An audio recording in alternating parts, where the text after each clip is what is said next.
السلام علیکم ورحمۃ اللہ وبرکاتہ۔ مکرم و محترم ناظرین گرامی،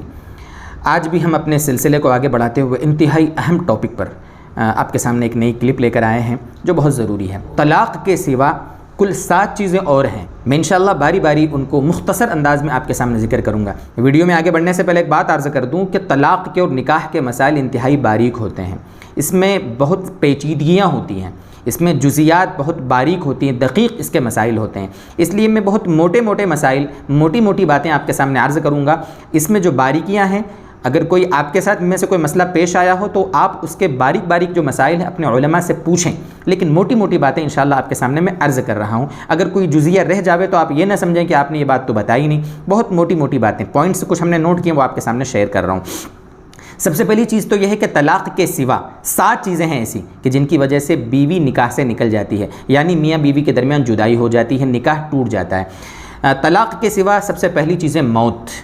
شوہر کا انتقال ہو جاوے، بیوی کا شوہر سے نکاح ٹوٹ جاتا ہے، بیوی کا انتقال ہو جاوے، شوہر کا بیوی سے نکاح ٹوٹ جاتا ہے۔ اس لیے علماء نے مسئلہ لکھا ہے کہ اگر کسی نے کسی خاتون سے شادی کی ہے اور اس کا انتقال ہو گیا، ٹھیک ہے، انتقال ہو گیا، تدفین ہو گئی، سب کچھ ہو گیا، کچھ دنوں کے بعد آپ چاہیں تو اس کی سگی بہن سے شادی کر سکتے ہیں۔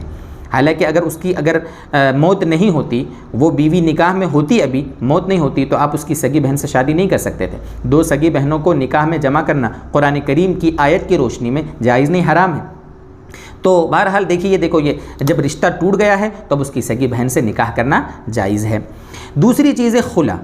خلا کا مطلب ہوتا ہے کہ میاں بیوی آپس میں رضامندی سے، مرد چونکہ طلاق دینے کے لیے تیار نہیں ہے، اگر مرد طلاق دے دیتا تھا تو کوئی مسئلہ نہیں تھا، عورت نے خلا لیا ہے، یعنی عورت نے کچھ مالی معاوضہ دیا ہے شوہر کو، چاہے تو وہ مہر معاف کر دیا، عورت نے کہا کہ بھئی جو مہر تمہارا میرے اوپر واجب تھا وہ مہر مجھے مت دو، اس کے بدلے مجھے طلاق دے دو، یا یہ کہ اس کے سوا کوئی بھی کچھ رقم طے کی گئی آپسی رضامندی سے اور عورت نے مرد سے خلا لیا،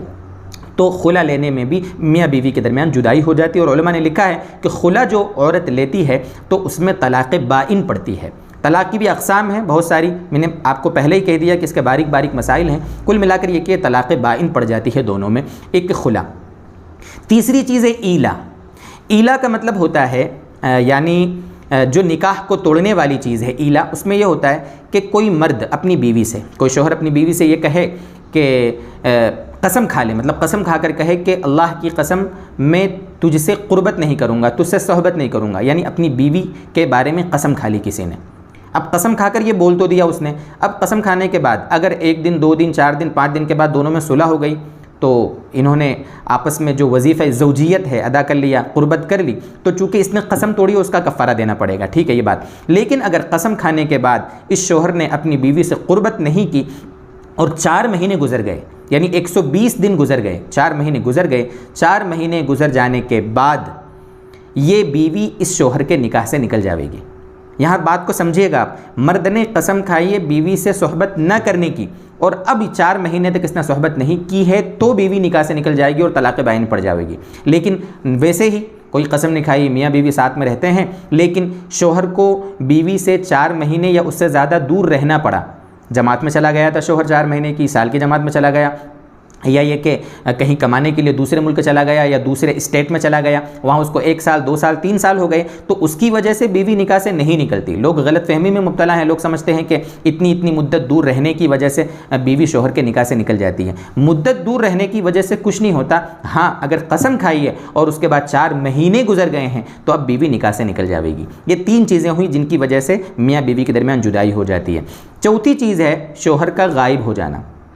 غائب ہو جانے کا مطلب ہوتا ہے مفقود الخبر، یعنی شوہر کا کوئی اتا پتہ نہیں ہے، کہاں گیا ہے، کہاں ہے، نہ فون نمبر ہے، نہ رابطہ ہے، کوئی شکل نہیں۔ عورت پریشان ہو گئی، 2 مہینے 4 مہینے 6 مہینے ہو گئے، اب کیا کیا جاوے؟ تو اب اس ایسی عورت کیا کرے؟ اپنے آس پاس جہاں دارالفتہ ہو، دارالقضاء ہو، کوئی بڑے مفتی صاحب آس پاس رہتے ہیں، مسلم پنچایت ہو، اپنے گھر کے جو بڑے لوگ ہیں ان کے سامنے بات رکھے، دارالفتہ دارالقضاء میں جائے، وہ پوری سچویشن دیکھیں گے، تحقیق کریں گے، اس آدمی کو ڈھونڈنے کی کوشش کریں گے، لیکن اگر وہ آدمی نہیں ملا تو اس کی کچھ مدت ہوتی ہے،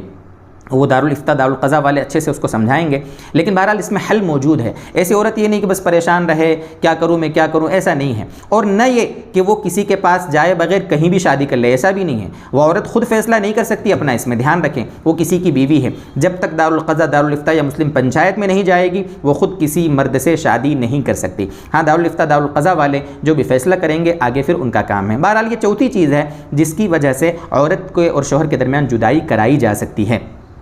پانچویں چیز ہے میاں بیوی میں سے کسی کا مرتد ہو جانا۔ نعوذ باللہ شوہر اسلام سے خارج ہو گیا یا عورت اسلام سے خارج ہو گئی، یا کوئی ایسا کام کر لیا جس کی وجہ سے وہ کافر ہو گئی یا مشرک ہو گئی، یا مرد کافر ہو گیا یا مشرک ہو گیا، تو میاں بیوی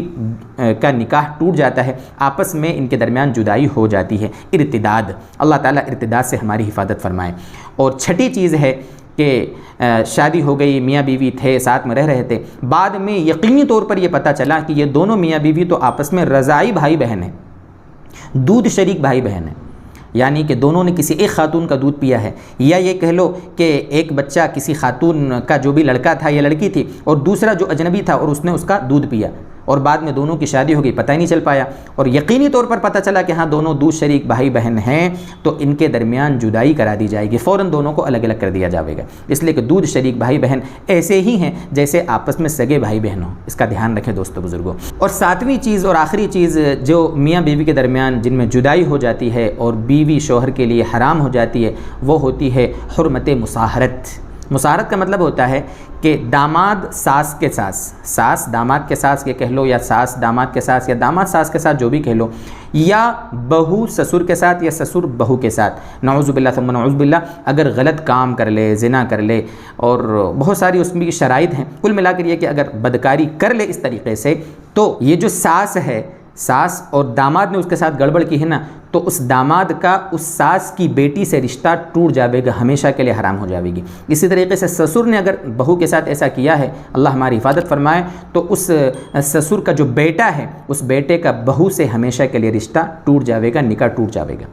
یہ کچھ موٹے موٹے مسائل سے دوستو بزرگوں، اس میں کچھ باریکیاں ہیں، اگر ان میں سے کوئی ہمارے ساتھ پیش آیا ہے تو اس کے مسائل ہمیں معلوم کرنا ضروری ہے، اور اگر ان میں سے کچھ پیش نہیں آیا ہے تو نارمل لائف جیسی ہم جیتے ہیں جئیں، کوئی مسئلہ نہیں۔ اللہ تبارک و تعالی ہمارے نکاحوں میں خوب برکت عطا فرمائے، دنیا کے جتنے جوڑے ہیں اللہ تعالی دونوں کے درمیان خوب محبتیں پیدا فرمائے۔ وآخر دعوانا ان الحمد للہ رب العالمین۔